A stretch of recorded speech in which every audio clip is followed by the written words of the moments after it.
Next, we'll add a backdrop to our game. Alright, so we've got our little game. We've got our cat and the ball. But the background we can see is just plain white. So we're going to add a nice, beautiful background to our game. Now, if you move to the bottom left corner of the screen, this is the backdrop section. So it says Stage 1 Backdrop.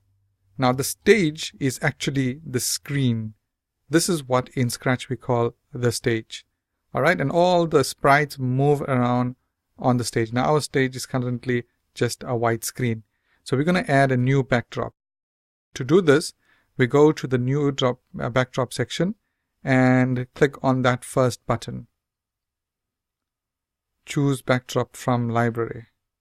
So we click on that and we can see there's a whole lot of different types of backdrops. Now you can choose whichever one you want.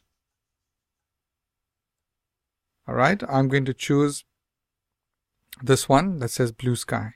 So to select it, you click it and click on OK.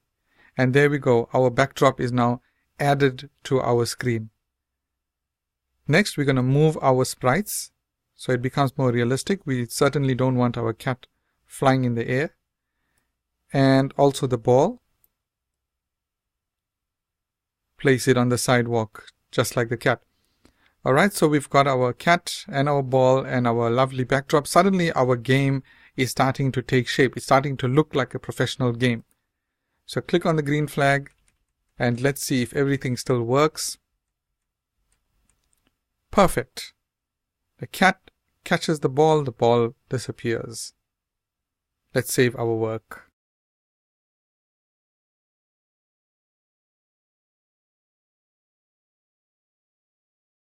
Thank you for watching this lesson. If you're interested in doing more awesome courses like this one, check out our website. Link is in the description below.